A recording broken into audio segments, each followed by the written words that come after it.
queridos amigos del movimiento de cursillos de cristiandad de Latinoamérica, quiero agradecerles por su invitación y por este encuentro que nos permite reflexionar juntos sobre la figura del Papa Francisco. Esto es nuestro tema, Papa Francisco, a quien represento en este hermoso país y entre el pueblo de Venezuela. De manera especial, queridos hermanos y hermanas, quiero expresarles la cercanía del Papa Francisco y transmitirles a ustedes su bendición. Gracias, en nombre del Papa, por su compromiso misionero. Gracias a ustedes, queridos laicos, que están en las periferias de la evangelización y del testimonio de la vida cristiana. Ustedes tienen un rol insustituible en la Iglesia. Yo pienso de hacer 25 minutos, media hora, y después tenemos otra 25 minutos para un diálogo, contribuciones, reflexiones, para controlar el horario. El 13 de marzo de 2013 se extendió por el mundo entero la noticia de la elección del Papa Francisco. En muchos países se recibió esta noticia con estupor, porque por primera vez en la historia de la Iglesia el obispo de Roma es un latinoamericano. Y es el primer papa que asume el nombre de Francisco, y es el primer papa jesuita. ¿Hay algunos de la Argentina?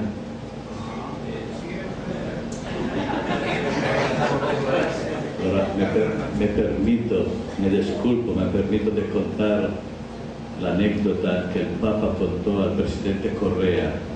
¿Se la conocen? ¿Quién se la conoce? Ahora, el Papa hablaba a Correa. Él ha dicho: yo soy el primer papa en la historia que elegí el nombre de Francisco, pero mis compaesanos de la Argentina no estaban muy contentos. Correa pregunta por qué. El Papa dice: porque mis compaesanos argentinos querían que yo voy a elegir el nombre de Cristo II.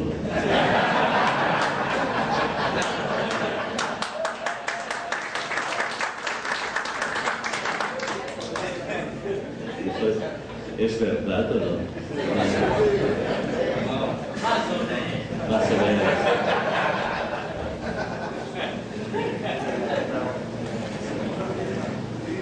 Como aperitivo de esta reflexión aludo a una imagen que dio la vuelta al mundo en los primeros días del pontificado de Francisco.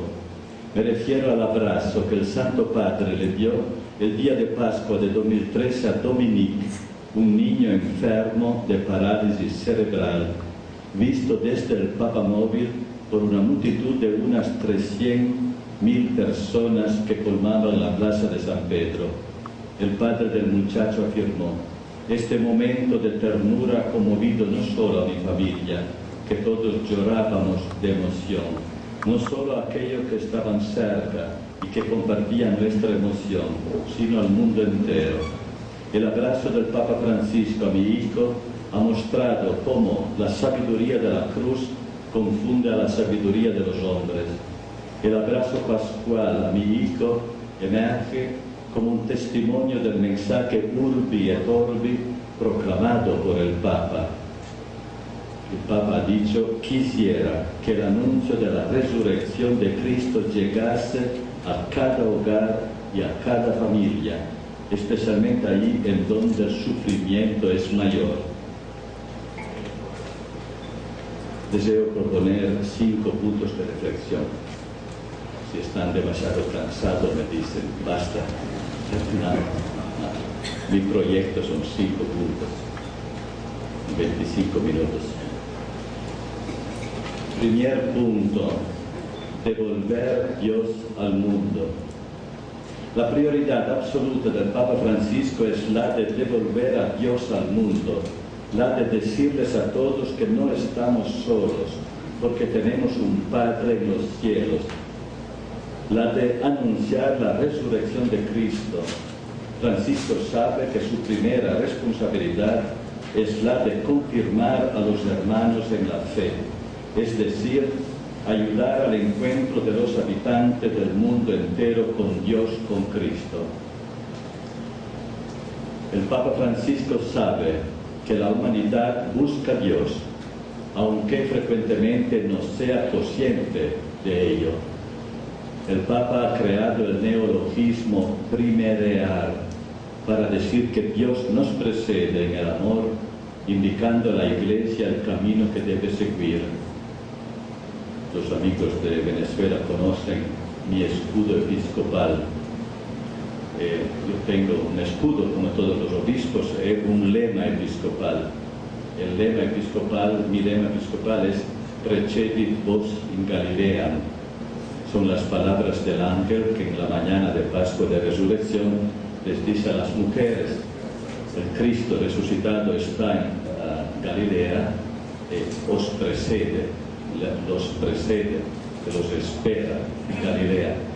Esta frase del Evangelio me ha acompañado siempre en mi vida. Yo viajé mucho por mis tareas, visité todos los 48 países de Europa, muchos países del África, de la América Latina, del Asia, y muchas veces antes de hacer un viaje pensaba esta frase: Precedit vos in Galilea, el Cristo resucitado te precede a Moscú, a Londra, a Dakar, a Brasilia. Esto era una luz por mí. Y cuando debía decidir mi lema era inmediato: esto es mi lema, Precedit vos in Galilea. Y también este pensamiento me ha guiado para llegar aquí a Venezuela. Precedit vos. Yo quería escribir no Precedit vos in Galilea, ma Precedit vos in Venezuela, por esta idea que Cristo me espera. Yo llegué a Venezuela el 3 de febrero del año pasado y muchas personas me dicen: pobrecito Nuncio. Llegué a Venezuela en un momento terrible de la vida del país, pero mi respuesta es siempre: yo tengo un secreto. El Cristo resucitado me ha precedido a Venezuela. Que por el Cristo resucitado todo es posible. Y también hoy yo estoy aquí para encontrar el Cristo resucitado que vive entre ustedes y me dice una vez más: Nuncio, no temas. Y dice a cada uno de ustedes: no tener miedo. Esta es la primera contribución que los cristianos y la Iglesia pueden darle al mundo: Dios, la buena noticia de la resurrección. Esto es el corazón del mensaje del Papa Francisco. Segundo, la reforma de la Iglesia. Devolver el primado a Dios implica la continua reforma de la Iglesia. Ecclesia siempre reformanda. La Iglesia debe ser siempre, vivir siempre una reforma. El Papa ha puesto en movimiento desde el inicio de su pontificado un proyecto de reforma de la curia romana y que es parte de un proyecto de renovación de la Iglesia mucho más amplio que formuló en la exhortación apostólica Evangelii Gaudium. Para el Papa el corazón de cualquier reforma es interior. Las reformas parten del corazón, de la conversión, de la renovación a la luz del Evangelio. Muchas veces ha dicho el Papa que los problemas no son fundamentalmente de carácter logístico y organizativo, sino interiores y más profundos. En esta línea están el sínodo sobre el tema de la familia, el año de la vida consagrada. La vida consagrada probablemente necesita una gran reforma. El año santo de la misericordia. Creo que el Papa Francisco en la historia será el Papa de la misericordia. En estos días los acontecimientos en Vaticano de estos días, el sínodo antes y ahora, estos escándalos de los documentos, ¿no? Nos dice cosa significa reformar la Iglesia. No significa palabras abstractas, es un trabajo día por día, un coraje enorme. El Papa que repite antes los escándalos, ok, vamos adelante, vamos adelante. Yo hablo mucho con mis colegas en Vaticano. El Papa tiene una serenidad enorme, dona coraje, teléfono a sus colaboradores y pregunta, ¿tú has dormido esta noche o no? Sí, santidad. El Papa que dice, no, yo dormí. Sufre, naturalmente sufre mucho, pero es también sereno, ¿no? Por esta fe en Dios.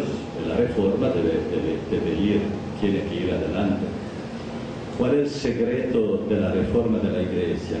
Para proceder a la reforma, San Francisco de Asís ha ofrecido al Papa Francisco los criterios fundamentales: la humildad, la paupertas, la pobreza, la simplicidad, la alegría. Pero la humildad, la paupertas y la simplicidad para San Francisco de Asís tiene un secreto en el crucifijo de San Damián. Se comprende el por qué en su primera homilía como Papa Francisco dijo: es necesario tener el coraje de caminar con la cruz del Señor. Sin la cruz somos mundanos. Es necesario caminar en la luz. La cruz es una contestación a la lógica mundana. Esto es un tema muy querido a Papa Francisco, contra la mundanidad. Es la cruz la contestación de la lógica mundana, pero también abre el camino de la comprensión y del amor por el mundo. La cruz es el secreto de la misericordia. Los problemas permanecen enormes en este momento histórico, pero hay un camino ya trazado y transitado. Yo creo que estoy convencido que el secreto también de los cursillistas de la cristiandad es esto. Sin este secreto no hacemos nada por la Iglesia, por el reino de Dios. Podemos hacer algo por nuestro poder, mas no por la Iglesia, sin estos secretos. Una Iglesia, esto es el primer punto de la reforma, la lógica de la cruz, del crucificado. Segundo, una Iglesia que vive la comunión. En la Evangelii Gaudium el Papa escribe no a la guerra entre nosotros, no habla de las guerras del mundo, de la Siria, del Irak, de la República Centroafricana, etc., o de la polarización en Venezuela, no habla de la guerra entre nosotros. Por ello, son palabras muy fuertes, me duele tanto comprobar cómo en algunas comunidades cristianas y aún entre personas consagradas, podemos decir miembros de movimientos, consentimos diversas formas de odio, divisiones, calumnias, difamaciones, venganzas, celos, deseos de imponer las propias ideas a costa de cualquier cosa y hasta persecuciones que parecen una implacable caza de brujas. ¿A quién vamos a evangelizar con esos comportamientos? Cada día el Papa habla de la comunión, porque el Papa conoce el diablo. El diablo es el divisor, diabalo, el separador. Cuando el diablo entra en una comunidad la destruye, entra en una familia la destruye, entra en un país lo destruye. ¿Por qué? Destruye la comunión, destruye la unidad. Y cada día el Papa habla de esto por la Iglesia. Tercero, siempre el tema de la reforma, ¿no? Tercero, una Iglesia en salida. Es un vocabulario que creo que en la historia de la Iglesia no hemos nunca utilizado, ahora es popular, la Iglesia en salida, ¿no? La Iglesia a las periferias. Y yo hago aquí como clave de lectura una relación entre el Papa Benedicto y el Papa Francisco. El Papa Ratzinger, escogiendo el nombre de Benedicto, recordando al gran padre de la Europa monástica occidental y decidiendo él mismo vivir en un monasterio estos últimos años de su vida, ha traído a la luz la necesidad constante de la Iglesia de tener espacios, monasterios, donde Dios sea lo único, donde la fe sea la prioridad, donde se vive un modelo de vida comunitaria, donde haya un centro de irradiación para la sociedad, la cultura, la política, donde las personas y las ciudades pueden venir y sacar energías, luz para la vida y para pensar. El movimiento parece ir de las casas, de los pueblos, de las ciudades al monasterios, de la multidisciplinaridad y variedad de negocios, de problemas, de las culturas hacia lo uno, monasterios, lo uno. La diversidad tiene la vocación de recomponerse en la unidad, del pluralismo a la comunión. Esto es Papa Benedicto. El Papa Bergoglio, eligiendo por la primera vez en la historia el nombre de Francisco, parece subrayar otro movimiento esencial de la Iglesia, de la unidad del monasterio. Siempre ocurre dirigirse hacia muchos. San Francisco, en una época histórica nueva en comparación con San Benedicto, constituye la fraternidad y después envía a sus frailes itinerantes por el mundo, a las ciudades, a los países, a las periferias, ahí donde vive la gente, donde viven los fieles de otras religiones, a los no creyentes, para anunciar a cada uno que hay una buena noticia. En cada época hay personas que encuentran el camino para ir al monasterio, a la iglesia, pero también hay personas que han perdido el camino hacia la iglesia y se quedan lejos, al margen.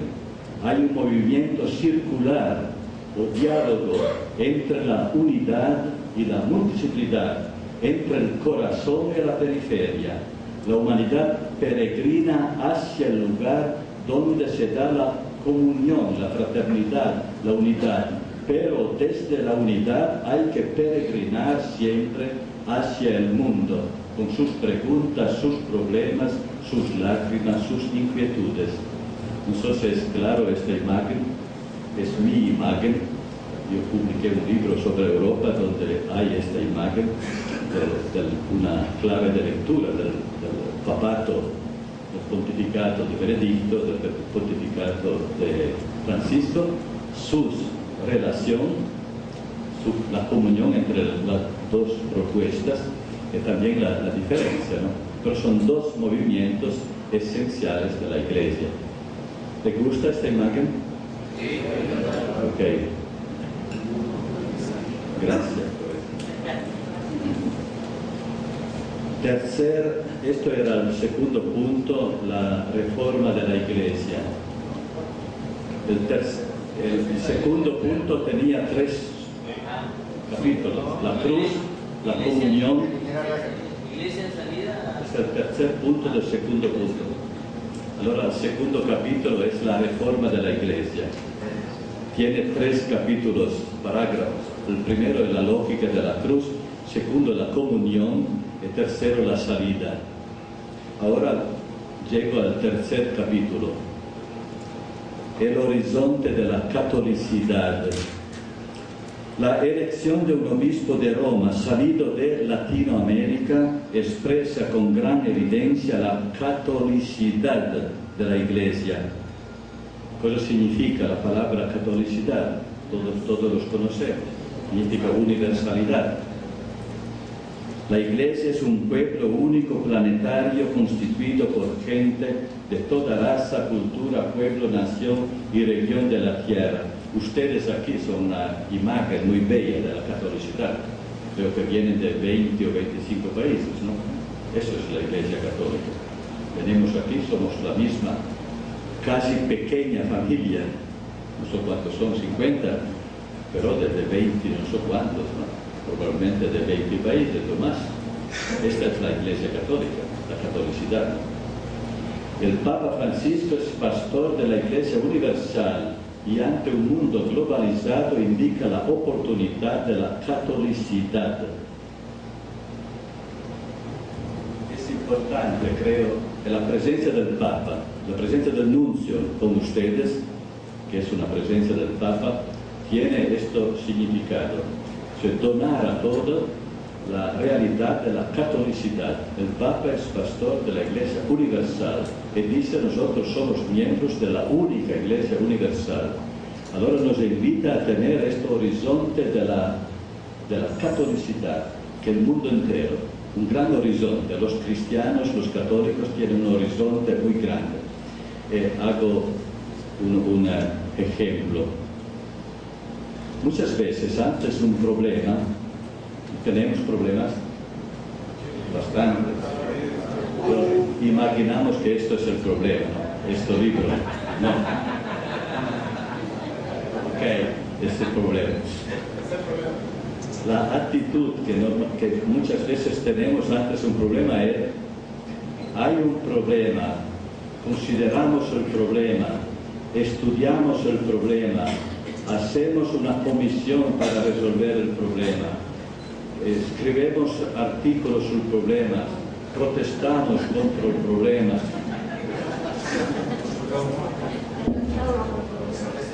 En esta manera existe solo el problema. Yo veo solo el problema es picante y ha ganado su batalla. Yo estoy ganado del problema. Tener un horizonte, la presencia del Papa stesso, significa la actitud contraria. Es eso. El problema es real. La primera cosa es más pequeño, el problema. Segunda cosa, yo veo que el problema está aquí, está en una red. Normalmente el problema está en una red de problemas. Y yo puedo ser comprender que yo no debo atacar, se dice, atacar el problema, mas la causa del problema está aquí. Yo veo los otros puntos del problema. Yo debo trabajar aquí para resolver el problema. Si yo estoy aquí, yo lucho contra el problema y perdo la batalla. Pero si está aquí, aquí está el problema, yo trabajo aquí y la solución para aquí. Sobre todo aquí, yo estoy totalmente aislado solo. Yo no veo sus rostros, no veo nada. Aquí estamos juntos, podemos afrontar el problema juntos, como comunidad. Es una otra cosa, afrontar el problema solo o afrontarlo con 50 personas, que representan comunidades de toda la América Latina, España, Portugal, que representan la Iglesia. No sé si me explico esto, tener un horizonte. Nuestro horizonte es siempre el mundo entero. Ahora, ser hijos del Papa es tener en nuestro corazón todas las cosas que están en el corazón del Papa. Si el Papa va a visitar Sri Lanka, pues hacemos nosotros cursillos de cristianidad. Todos somos con el Papa en Sri Lanka. Si el Papa va a visitar a Turquía, pues hacemos nosotros. Nosotros no vamos a decir: Turquía son todos musulmanes. Aquí en América Latina tenemos casi ningún musulmán. No es mi problema. Es un problema del Papa, no mi problema. No. Si el Papa va a visitar a Turquía, es mi problema. ¿Quién puede dialogar con los musulmanes? ¿Cuáles son que deben dialogar con los musulmanes? ¿Cuáles católicos deben dialogar con los musulmanes? ¿Quién? Es una pregunta. ¿Son los católicos de la Turquía? ¿Se dice Turquía? ¿Son los católicos de la Turquía? ¿Conocen cuántos son los católicos de Turquía? 30.000. Y los musulmanes son 80 millones. Nosotros decimos: son los 30.000 que deben hacer el diálogo con los musulmanes, o son los católicos. Todos. Entonces, ¿dónde habitan los católicos? No en Turquía. ¿Dónde habitan? En Venezuela. Habitan en Venezuela los católicos. Hablo de Venezuela porque vivo en Venezuela. Se dice que el 90% de venezolanos son católicos. Ahora, ¿quién debe hacer el diálogo con el Islam? los católicos. Si los católicos viven en Venezuela, son los católicos de Venezuela. No sé si me explico. Si el Papa va a la ONU, todos estamos con él a la ONU. Si el Papa va a visitar la Unión Europea, no decimos, esto es la Europa, no es mi problema. No, si el Papa va a hablar, yo trabajé 20 años ante las instituciones europeas, pero tengo esta sensibilidad por mi Europa, pero todos somos con el Papa. Esto es el horizonte. Siempre en esta lógica de la catolicidad, la novedad de Papa Francisco es también que él es, por la primera vez, Papa de la América Latina.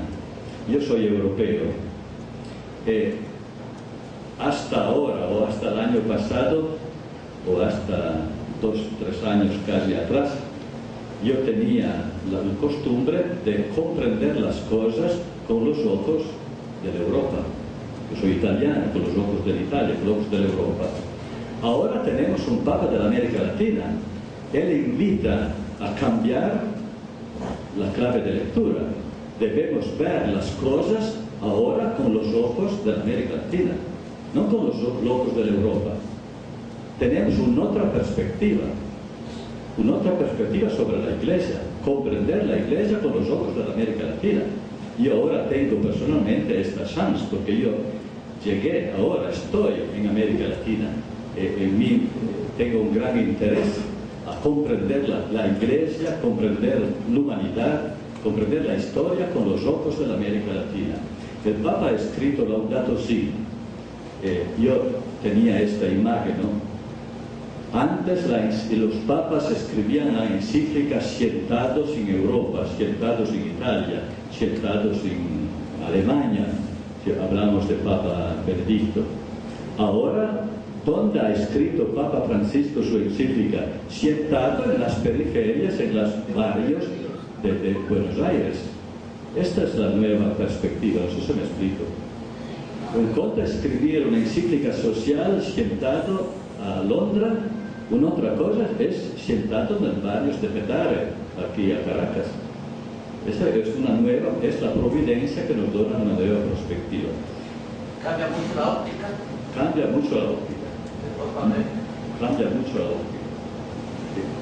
Puede ser que en el diálogo después podemos regresar sobre eso.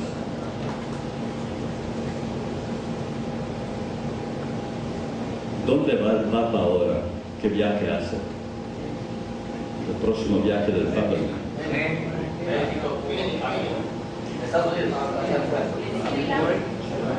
Es África.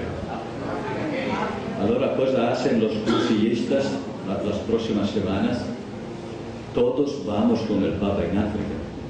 Vamos todo en Kenia, todo en Uganda, todo en República Centroafricana. Esperamos que el Papa pueda visitar la República Centroafricana donde hay violencias terribles.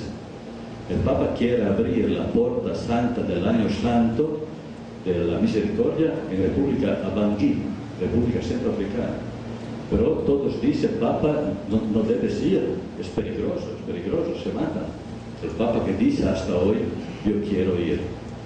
Ahora, toda la Iglesia debemos acompañar en África al Papa. Un cuarto punto, tengo 5 minutos. El cuarto punto es Papa Francisco como protagonista de paz.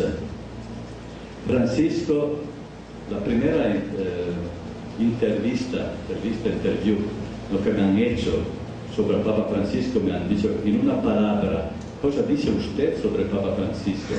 Y mi respuesta fue, entonces, Papa Francisco es un Papa desarmado y desarmante. ¿Son claras las palabras en español? Desde el primer momento, Francisco se ha presentado desmintiendo la lógica arrogante del poder mundano. Impresionante, el lunes o martes que habló a la iglesia italiana a Firenze, después los escándalos del Vaticano, una frase muy fuerte dice: querida iglesia, debemos terminar con el poder mundano. No debemos ser obsesionados, queridos obispos, por el poder. cito el Evangelio, Jesús dice, saben que los que tienen la autoridad de mandar a las naciones las trata como imperio y que sus príncipes ejercen sobre ellas el poder.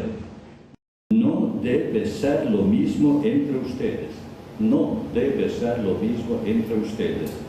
El primero debe hacerse siervo de todos, porque el Hijo del Hombre no vino a que les sirviesen, sino a servir y dar su vida por la redención de muchos. Cuando a Quito el Papa habló a obispos religiosos, consagradas, etc., dijo, porque Dios nos ha pedido, ¿no?, del rebaño, ¿no? Hablaba del profeta Amos. Pedido se dice, nos ha llamado del rebaño. ¿Por qué? El Papa dice, para servir, servir, servir y después servir. Eso era su respuesta. Papa Francisco es reconocido del mundo entero como protagonista de paz. Probablemente el único personaje ahora del mundo entero que he visto como el protagonista de paz. Conocemos su intervención por Estados Unidos y Cuba, conocemos su intervención por Venezuela, conocemos su sufrimiento por la paz del mundo entero, ¿no? El tema de la Laudato Si, ma esto sería un otro capítulo, ¿no? Laudato Si. También ante un problema planetario como es el cuidado de la casa ahora, necesitamos una ecología integral donde todos, políticos, economistas, científicos, educadores, personas de la iglesia, de las religiones, todos, personas de la cultura, artistas, todos debemos colaborar por el cuidado de la casa común. Esto es la paz. El Papa dice, ma por nuestros niños, por nuestros nietos, por nuestros sobrinos, nuestros jóvenes, ¿cuál casa vamos a donar? Esta es la pregunta de inicio de la Laudato Si. ¿Vamos a donar una casa habitable a nuestros hijos o no? No es una teoría política, una teoría sociológica, ma es esta pregunta sobre nuestros hijos y nuestras hijas. Y vengo al último punto. El principio por el desarrollo de la justicia y de la paz. Si hablamos de Venezuela, en Evangelii Gaudium hay un principio que el Papa indica, que me ha guiado en estos meses para servir, para querer servir al pueblo de Venezuela, que vive una tensión muy fuerte, que vive una situación de polarización. Y creo que en muchos otros países ustedes conocen situaciones de tensión o de polarización en alguna manera.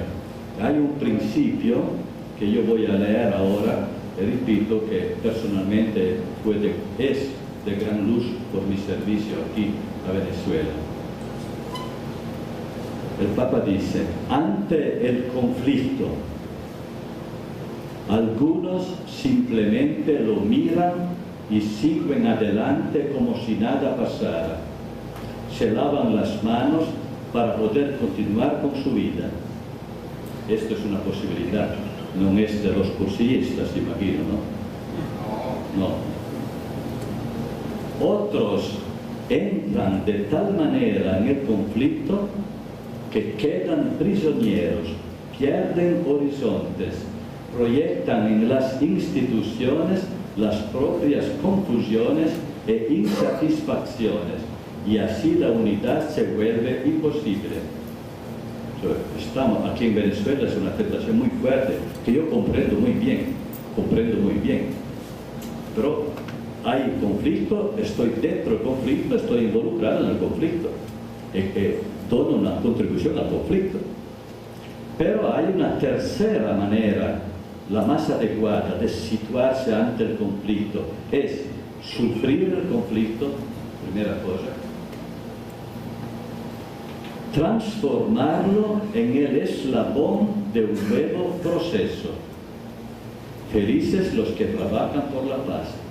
De este modo se hace posible desarrollar una comunión en las diferencias que solo pueden facilitar esas grandes personas que se animan a ir más allá de la superficie conflictiva y miran a los demás en su dignidad más profunda. La palabra proceso es muy importante por el Papa. Él dice en todas las situaciones, algunas personas, los cristianos verdaderos, son capaces de empezar un proceso de diálogo, un proceso de reconciliación, un proceso de paz. Esto es interesante. Solo estar en el conflicto se comprende, pero no es una solución. El Papa Francisco vive una cultura del encuentro. Es una persona que encuentra personas y compromete profundamente su vida y su ser y trata que el otro, su interlocutor, se comprometa a sí mismo. El gran amor que los pueblos de la tierra sienten por el Papa y que descubro también durante mis visitas aquí en Venezuela, testimonia que se dio un encuentro profundo entre el Papa Francisco y los pueblos del mundo. Muchas gracias. De colores.